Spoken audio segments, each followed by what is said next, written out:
Purpose in manga is important. What drives your story? What does your main character want to do? Most stories tend to have a notable driving purpose that stays strong throughout the story. I could give you a million examples. It's sort of fundamental to the nature of creating a story. But what if there was a story that didn't have one? Well, that's what we're here to discuss. Well, not really. I'm mostly here to just talk about a thing I really like. I have a manga here for a lot of you that I consider a really interesting case study on how to make a manga without a concrete purpose. But as mentioned, that's not the only reason I want to talk about it. Whenever I'm asked what my favorite manga and anime are, I usually answer the same thing, Girls Last Tour, but that's recently changed. Girls Last Tour is still my favorite anime, but my favorite manga has recently been upended as I reread a thing that previously was about 5th on my list, and now it's easily 1st. I've been wanting to talk about this series since about December of last year, and since my last manga breakdown got wildly successful, I figured I should talk about more manga that grabbed me by the balls and haven't let go to this day. The manga we're talking about today is a little ditty by Tatsuki Fujimoto, the man that's currently writing Chainsaw Man, and it goes by the name Fire Punch. Before we begin, though, I need to put down both a viewer discretion warning and a spoiler warning. This manga is dark as shit and I love it to bits. I'm going to be jumping around the depictions of sexual violence in favor of the more traditionally violent bits, but this manga does not shy away from taking shit in the darkest direction it can. Luckily, without feeling gratuitous or edgy more often than not. It tends to imply bad things happening instead of just showing them more often than not, but still, keep that in mind if it's something that you're uncomfortable with. I don't want to make anyone uncomfortable. I'd rather you guys just not watch the video. Despite this, I still immensely recommend reading Fire Punch, and this video will spoil the entire manga from front to back. So if you're interested at all, based on the plot summary I'm about to read, pause the video, go read it. It's a short 100 chapters. It'll take you like 3 hours if you just read it front to back. Anyways, Fire Punch. What's the deal with it? Well, I'll get to that. Let me just start from the beginning. The world of Fire Punch is one populated by mostly normal people, but also a special race of individuals known as Blessed, those born with the power to create miracles. But long ago, a Blessed known as the Ice Witch plunged the world into an ice age, an ever-tightening grip of cold white death that overtook everything and reduced the world to a snowy wasteland, with the remaining humans fighting over scraps of the old world and desperately trying anything to eke out a sustainable life for themselves and those they love. Interesting already, a cool little post-apocalypse. I love myself a good tundra. Our heroes in this world are two individuals blessed with regeneration as their blessing, known as Agni and Luna. We don't get to learn their last name, but we do know that they're siblings, a brother and a sister.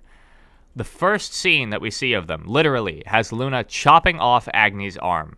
Okay, manga, that's a pretty notable start. Real classic Fujimoto gut punch right from the beginning. Let's see why. They're chopping off Agni's arm because he's a regeneration blessed, so it'll grow right back. And the village is starving, so... Fuck. Okay, we immediately start out with 2 children feeding their immortal flesh to a village to stave off starvation. Cool. Told you about viewer discretion. You want to go away now? As it happens, Agni and Luna are staying with a village of mostly old people, people with a culture to refuse death no matter what. And so, in that culture, they turned to cannibalism as a desperate last measure to survive. Agni and Luna were refugees, taken in from the freezing snow as the first children the village had seen in decades. Their life is pretty fucked, but hey, it's better than freezing to death. One day, Agni is out hunting, and they spot a plane flying towards the village. Upon returning, they find it staffed by soldiers of a city called Behem-Dolg, led by a man named Doma. The soldiers in the plane are choosing to occupy the village on their long journey. They even offer honorary citizenship to Behem-Dolg for all the village folk as a reward. Not ideal, but hey, it's something. That is until one of the soldiers finds human flesh in every house in the village, and they denounce them all as cannibals. And before they leave, Doma points his open hand towards Agni and the village and releases his blessing. Doma's fire is a cruel power, as its flames will never go out until what it is burning has been reduced to lifeless ash. The fire consumes the entire village, houses and all, with Agni getting a deadly burst of it to the face. Agni is a particularly powerful regenerating blessed, with his regeneration being endless and instant, without any seeming ability to be stopped. His body raged against the fire as it consumed him, eating away at flesh until it was replaced with new flesh. And as he hoped to die, he learned he could halt the regeneration at will, so he had a way out. But as he was about to be embraced by the refreshingly cool embrace of death, he caught sight of his sister, Luna. Luna's regeneration was weaker than his, and she was actively dying. But in her final breath, as Agni was ready to fade with her, she spoke one word: live. And so Agni lived. Becoming enwreathed in the fire of his sister's killer, he promised he would burn Doma to ash, and so began to wander.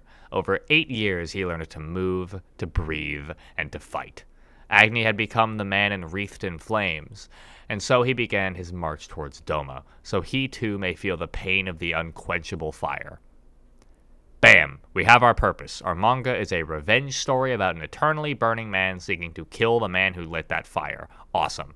That's our hook, and it's only about halfway through chapter 0. Yeah, I'll be going a little bit faster now. Our first major conflict takes place on the back of a slave caravan, led by a blessed with a fondness for 10-second intervals and the power to create iron at will. One of the individuals being taken on this caravan is called San, a boy who is about to be executed when a familiar figure wanders towards the caravan. It's our boy Agni, all grown up, still wreathed in fire everywhere but his face. He also became fucking jacked. We learn why later, but it's because the fire is constantly causing his muscles to tense, so he just got ripped by dying. Cool new weight loss strategy, I guess. Burned to death. Anyways, Agni kills the guy. Prologue over. The actual first chapter of the manga is mostly just about how fucked Agni and Luna were before they made their way to the village. A group of bandits had ransacked their home and cut up their mother and father to be used as fuel, and yep, they're cutting them up too. This is the first example of the manga describing people as fuel and using that term to differentiate people that are fuel from people that are not fuel, and therefore are real respectable human beings. They get out after killing one of the bandits, then it hard cuts to Agni murdering more people on a bridge. It's revealed that Agni managed to free San from the caravan, and now San is fanboying hard. In fact, he's doing it so hard he believes that Agni is God, or at least an agent of God. San is also revealed to be a blessed with the power to create electricity at will. They sleep in an old building as Agni and San bond a little bit, and then Agni gets a clip of handgun ammo unloaded into the back of his head, but then gets up and kills like half of the guys that did that to him. The action in this series is seriously kick-ass. I have a real soft spot for guys whose power is regeneration and all the cool ways they can use it to kill people, and Agni is just everything I could have ever wanted in that regard. Anyways, it doesn't take long after that for our boys to get jumped again after they get taken out by an avalanche, this time by a blessed that looks a lot like Luna, going by the name of Judah. They take them both in and back to Behemdolg, Agni as a burning head wrapped in fire-retardant cloth, and San as a slave. Skipping over an uncomfortable chapter, San tries to run but gets his legs chopped off and gets turned over to the blessed department.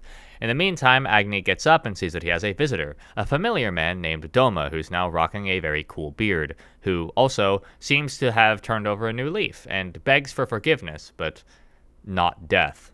That's unfortunate. Doma proceeds to whoop Agni's ass non-stop, as Agni is not strong enough to kill him yet. So they load him on a train and send him off to get tossed into the ocean. On this train, we meet Togata, a plucky blessed who has the urge to make a movie. Togata wants to make a movie about Agni, and she has been purposeless for a long while now.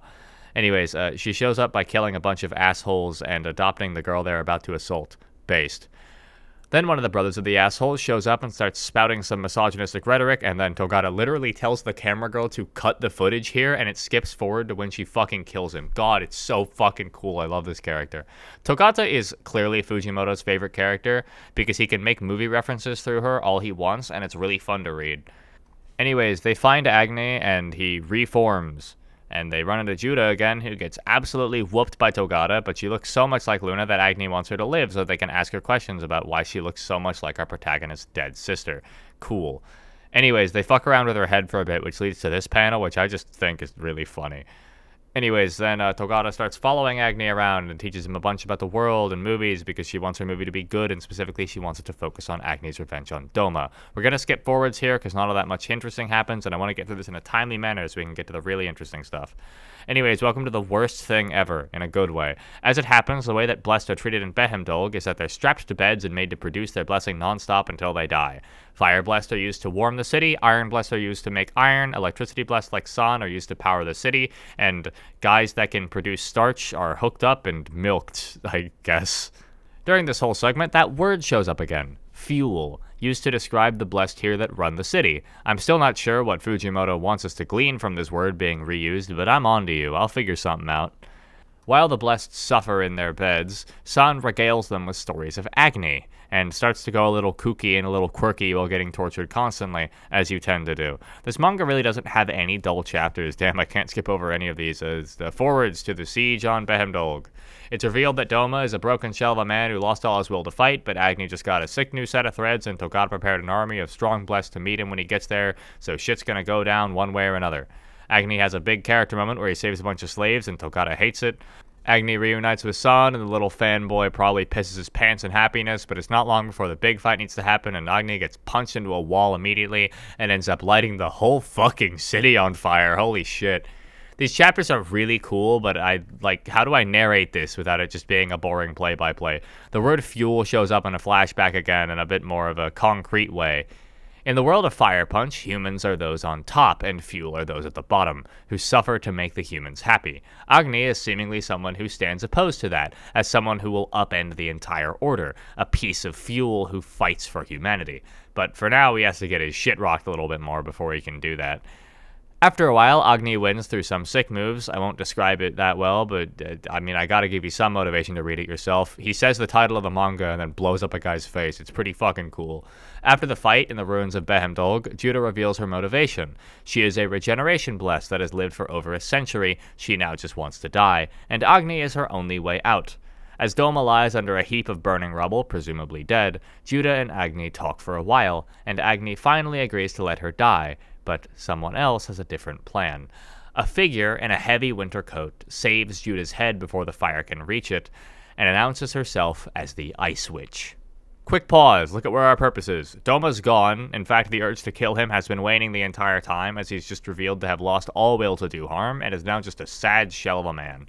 Now we see Agni, who is given a way out, but robbed of that freedom by another character, one that he's been wanting dead for quite a while, even before he got enwreathed in flames. The witch who froze the world in the first place. She's a really interesting character. It turns out she cooled down the world because she could, no other reasons. And then she just fucking pieces out and vanishes. Awesome character. Now, with Agni seething with a new rage, and obviously the same fire, our purpose shifts. He now wants to kill the Ice Witch, but that's really not it. Our true goal for now is Agni to play the role of God in his own little cult.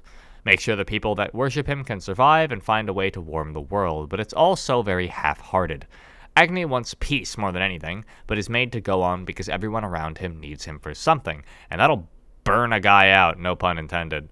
We'll skip forwards here because a lot of things start to stabilize. Trust me, a lot happens, but it's all very easily skippable.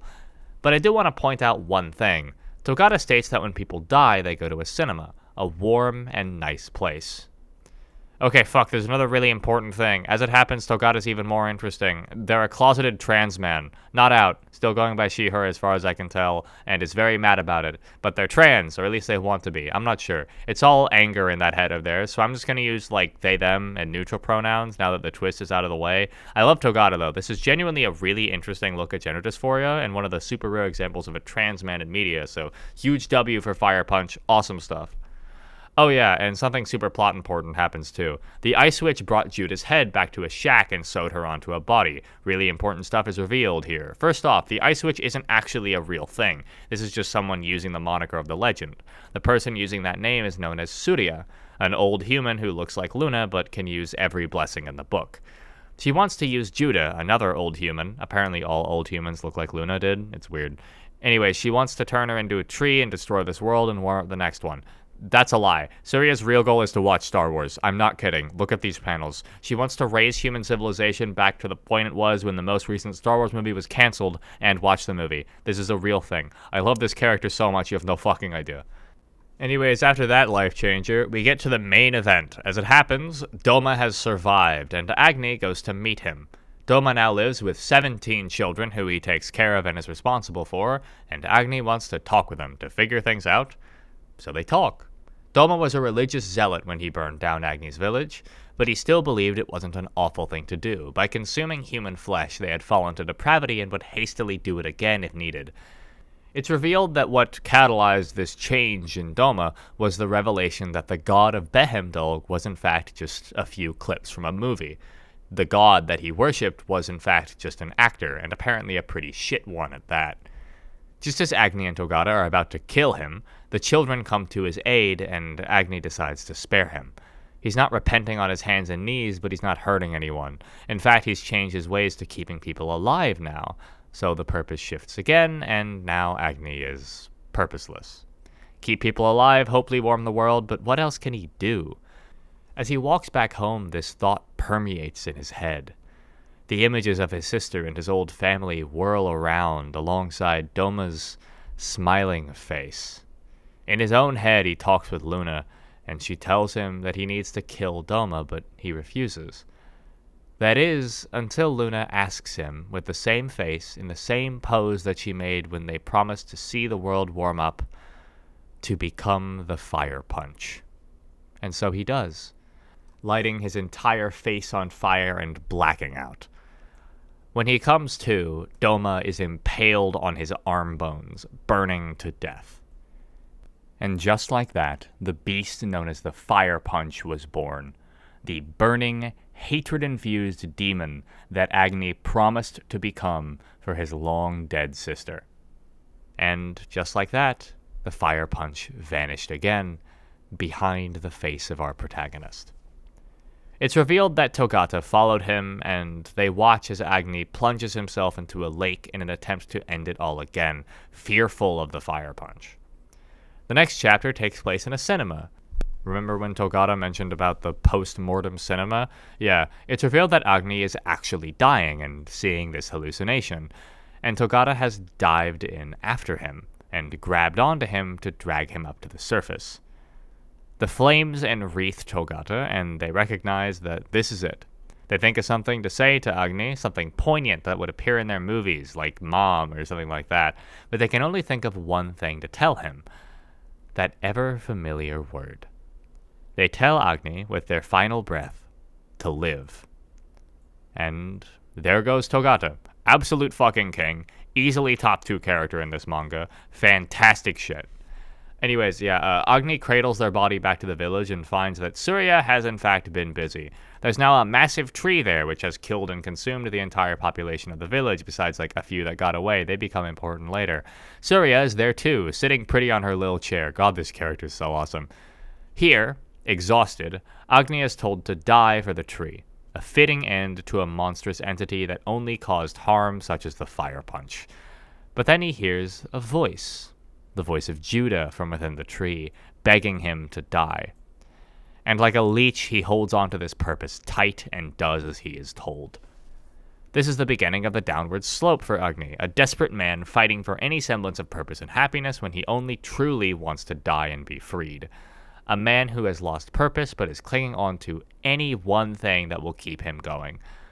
A few times now, the manga has given us a motivation and backed away before giving us a satisfying ending to it. The revenge with Doma was cool, but lackluster. The ice witch isn't even real, the village is dead, and Togata is too.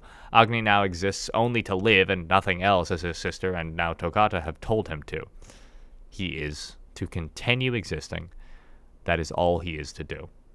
The manga feels almost exhausted with itself in a good way, as tired and as desperate as Agni is, almost impatient in his pacing, jumping from each major plot point to the next, like it's just trying to get to the end. It hardly even feels like itself anymore, and Agni apparently feels that way too.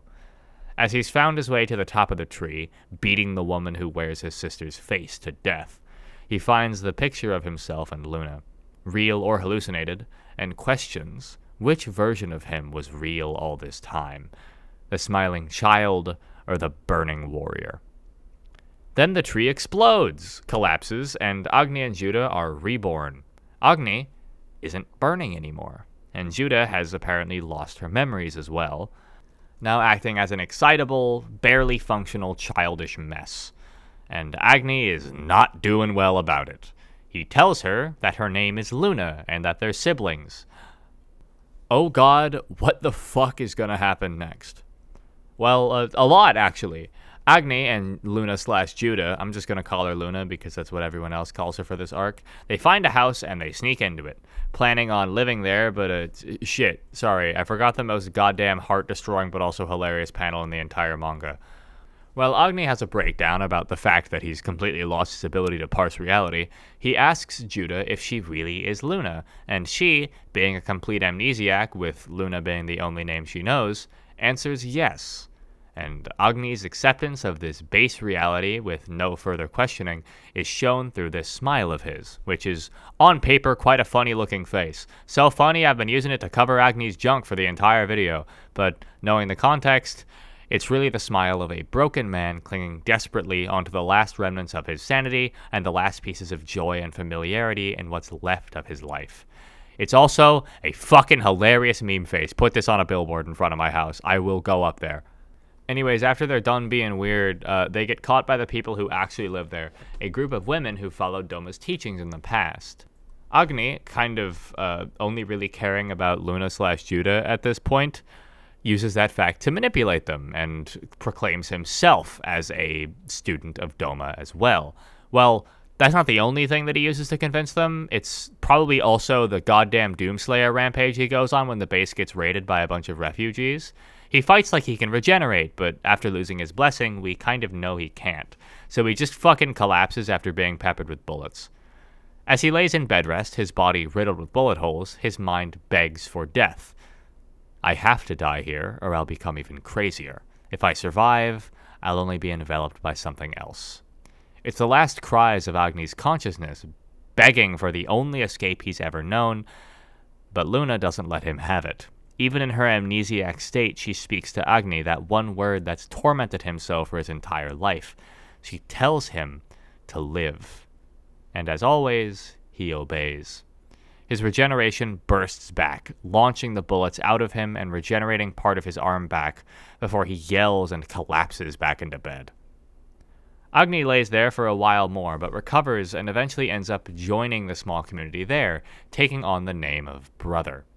This whole arc is really slow on purpose. It shows Agni living for the only thing he knows, Luna, and going properly insane while doing it. This man is not doing well. It culminates in a fight between Agni and the remaining survivors of the aforementioned Doomslayer rampage he went on, where he stands outside their church in the dead of night, regenerates his arm, and lights his face on fire with a torch, becoming the Fire Punch again, and violently murdering everyone to make sure they never come close to Luna again. As he returns home, he meets with one of the people there, who actually begs him to kill the Fire Punch, as the Fire Punch killed Doma. And Agni, desperately clinging to purpose, agrees to kill the Fire Punch. Back to our big discussion on purpose, Agni now lives for only two things: making sure Luna, aka Brainwashed Judah, is okay, and now to kill himself. The story itself longs for a simple conclusion, but that is not what it is given. Every time Agni attempts anything, he is reminded of Luna's words, and returns to life to suffer some more. This ends with Luna catching Agni as he tries to drown himself, and she tells him to live again, finally elaborating, telling him how to live. He simply needs to eat, sleep, and wake up together with her, over and over again, and that's all he's needed for. And so he does. Agni lives in this community for 10 years. His arm heals, one of the people gives birth to a baby that inherits Doma's flame powers, that definitely won't be important later, and Agni learns to properly live. Or well, I would say that if he didn't keep trying to die every time he leaves the house. Unsuccessfully trying, I mean, he never does it actually successfully. All the while, a familiar face plots against him. A grown-up son, complete with robot legs and the powers of a fucking full-on god of thunder, is planning on finding and killing Judah for her treachery. What a scene to set. I promise I'm trying to be brief and I'm trying to skip over the parts that don't matter, but genuinely all of this matters. I know I'm basically just reading out the manga summary to y'all right now, but I promise I'm getting somewhere. So we'll just jump ahead until this attack actually ends up happening. Yes, I'm skipping the technically not incest scene, fight me, I don't want to talk about it. The Agnists blow up the building and take Judah's head. Agni ends up locked in battle with a guy we saw before, but I didn't mention. His blessings let him make swords, I think. Anyway, Agni gets mega impaled, but has another fire punch moment where he slices off his own face, and we skip past another absolutely gnarly fight. As much as I would have loved to see this fight, it's honestly a little cooler to see Agni just properly black out in order to fight. Agni almost kills the man, but one of the people from the community, the person who begged him to kill the fire punch, she stops him, begging him not to fall back into being the fire punch. But at this point, Agni is too far gone. He thinks back to Luna. Real Luna, not brainwashed Judah. The things she said and the pain she endured at Doma's behest. The girl who is punished by this world simply for trying her hardest to live and be happy. The girl whose death lit the flames of the fire punch. As Agni almost kills again, that kid I mentioned earlier yells at him not to bully her mom, and lets loose a burst of Doma's fire that overtakes him again. As the flames burn him again, he remembers what the priest of the old village said about fuel. He thinks back to Togata and to Judah, before finally settling on the memory of the first night he experienced happiness before he was set ablaze. As he rises again from the snow, the fire punch is reborn, and walks off into the night, warning the child to never use their fire again, as those flames can never be put out. God, I fucking love this scene. It's a perfect culmination of everything the manga is. It's just one, but the flashbacks to Agni's trauma and the things that drive him to keep living is so amazing, and fuck, God, shit, damn, fuck, yeah! Okay, I'm normal again. Anyways, we gotta move on. Newly relit Fire Punch / Agni now returns to his old purpose, get Luna / Judah back from the people who stole her away. This leads him right back to San, who has been waiting for him for about 10 years. He's gone so crazy that he's killed the other two leaders of the religion, including Surya. Rest in peace, Queen. Your aura was strong before you got murdered by the lightning twink. San leads his Agnes into a raging fervor as he takes over the cult, stating that the Ice Witch Judah will return to be lit ablaze to warm the world all over again. Meanwhile, on the horizon, a forest burns as Agni walks through it, eventually coming face to face with a wall of gunmen who he very quickly murders. The final surviving gunman here even gets a cool little moment where he chooses to end it himself. It feels a little too important for a guy that doesn't ever do anything and we never saw before and will never see again, but hey, he got his cool little moment. Good on you, bud. Agni continues to tear shit up on his way through, just ripping through armies of men, not even sparing those who beg him as the god Agni-sama, for he is not Agni. Right now, he's Fire Punch. There's a cool moment where Neneto, Togata's camera woman, questions San and says what we know, that Agni is just a regular human, but San is so fervorous that he states that no one could withstand the fire. You wouldn't even be able to breathe, much less walk, even threatening to light her on fire to see if she could endure it. But this is all interrupted by Agni's badass arrival, carrying 2 charred corpses with his signature "shit is about to get fucked up" face on. San has never seen Agni like this before, so he doesn't recognize the Burning Avenger as his god. Probably my favorite fight ensues after that, with San using his absolutely fucking baller lightning powers to just wreck shop, even driving a metal stake through Agni's head and striking it with a bolt of electricity, getting Agni so close to death he needs another Luna montage to stop him from properly biting it. It doesn't even really work. He gets nuked so hard that he loses Fire Punch mode and goes back to being regular Agni. Here he even has a cool moment that almost feels important to my whole analysis relating to purpose and the search for meaning and endless agony. He appears confused and racks his brain on what he needs to do. Does he need to kill Doma? No, he did that. The Ice Witch? No. Judah, who is Judah? Ah, yes, he had to kill the Fire Punch. But San interrupts him, at first seeming relieved that his savior returns, but then growing suspicious and electrocuting him again as he believes this is a test. Agni now lies as a burned lump of charcoal, and San celebrates, awaiting his true god's return, but Agni is still not dead. And as he reaches out, he thinks back to his only joy, to Luna, no, to Judah. And as he lights San ablaze with the same fist bump he gave Luna as she died, Agni is reborn in the fire, finally admitting that all this time he's actually wanted to live. However, as San burns begging for Agni's attention, Agni doesn't even know what to do. He's lost his purpose. But Judah embraces him, wiping away the flames with her hand and apologizing. He doesn't need to be a revenger, God, the main character, or the fire punch anymore. Now, with one final utterance of the word live, she grants Agni her greatest gift, the ability to choose what he wants to be.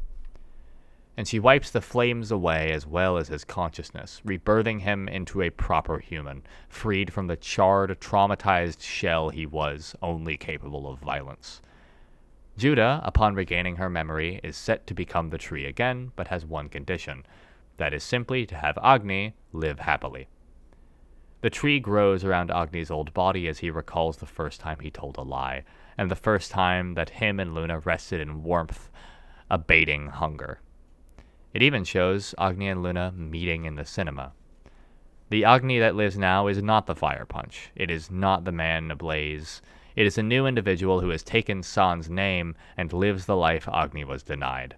The real Agni now is free, finally able to meet the real Luna who has been waiting so long for him. And 80 years pass. San has now become a full-fledged, more or less functional human being, still looking as he did all those years ago. He's even given a movie, a familiar one. It's Togata's movie, shot by the now-dead Nanetto. He watches as the man he doesn't recognize burns forever, and finds himself with a clenched fist. Anyways, yeah, the actual manga itself doesn't end there. No, it goes up until the Earth gets blown up by an asteroid, taking on the perspective of Judah in the tree, who now lives in abject hell, a complete sensory void for basically ever, without the hope of death or even sleep as far as I can tell. She rests there for literal eons after the Earth blows up before another person drifts into the tree. It's San, or Agni, still alive. Or at least a mirage of him. This bit's really weird.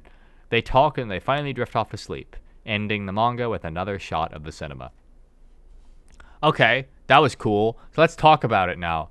The main point I believe Fire Punch is making with its story is that purpose is how we get from one place to another, but living encompasses the small joys we make along the way. Even if everything is agony where you can't eat, sleep, or even die, you still get the happiness of a conversation. You can still find reasons to get up and keep going. The cinema is rest, yes, but even then it's still just a warm place to exist in. There's no paradise. It's implied the movie doesn't even start, but the destination doesn't matter. Whenever Agni reached the destination, it was short and unsatisfying and only ever really led to bad things. Doma died pathetically, if in a cool way. The Ice Witch, or I suppose Surya, died off screen. Agni had little to no agency and was merely shoved along in a ploy by other people to warm up the world. He was hardly a god, nor a protagonist. He was merely a man who burned. Despite this pathetic existence, he was given peace in two ways: the ability to move on with his sister, as well as the ability to live happily in a warm world as a new person. I wouldn't really say that the manga wants to talk about purpose in stories, but it definitely does want to talk about stories. Hell, one of Agni's titles is literally The Protagonist. Maybe it's talking about the nature of it and the unhealthiness of seeing oneself as something so important. Seeing a life as a story is unhealthy, at least for the person that sees it that way. It could be saying that. I'm not really sure. These are mostly just my thoughts being put onto paper. What I do know, though, is that Fire Punch is a story of continuing on despite the agony, despite everything around you sucking all the damn time. For there's light at the end of the tunnel, no matter how dark it is. At least that's how I see it. While most of the manga may seem like a meaningless sufferfest for the sake of it, pain and agony only make the bright moments shine a little brighter. The moments where Agni stands and finds his footing again, where he does something good or feels proud of himself. The rare moments where he smiles even through the fire. Not that smile, that one doesn't count. The friends he made wouldn't tell him to keep living so much if they didn't realize that there was something worthwhile to the act of continuing to live. Life itself is worthwhile simply because it's life. Even if it's not finite, even if it looks hopeless. There's always a reason to push forwards through the snow to find a world that's warm. Honestly, this is kind of funny in terms of comparison, but it's a weirdly similar message to Girls' Last Tour, as mentioned, my favorite anime of all time and now my second favorite manga. That message more or less being that even if things suck, even if it seems hopeless, even if you're the last one in the world, basically, life is still worth living entirely because it's life, because it's fun. That may seem reductive, especially in the context of a man who's literally always burning to death, but like, we see a lot that Agni still wants to live. He still has that survival instinct. Even without purpose, he still wants to keep going. It's implied that he stays going all the way up until he meets with Judah in the top of the tree after the world fucking ends. It's honestly very similar to the journey of the two girls in Girls' Last Tour, but I won't really get to that because I'm baiting a potential reanalysis of Girls' Last Tour.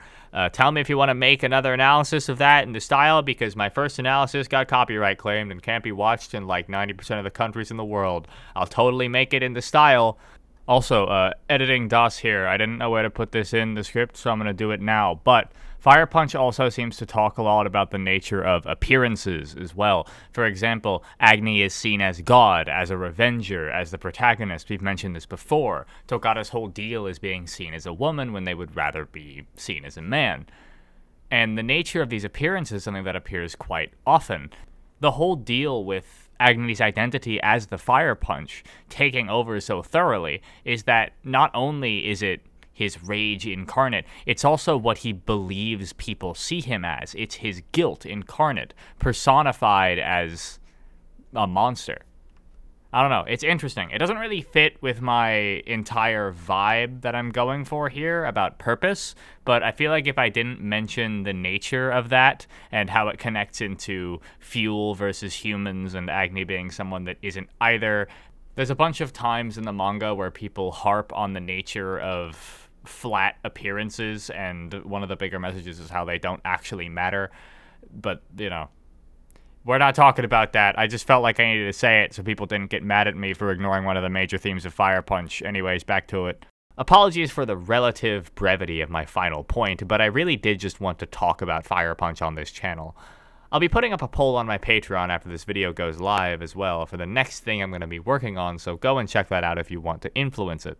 Currently, the options are a Land of the Lustrous epilogue analysis, a Girls' Last Tour analysis, a Brutal Orchestra analysis, that's not an anime, that's a game, and another game as well. I'm putting on a Lisa analysis there too. I know it's been overdone and over-talked about it, but damn it, I want to talk about Lisa on this channel.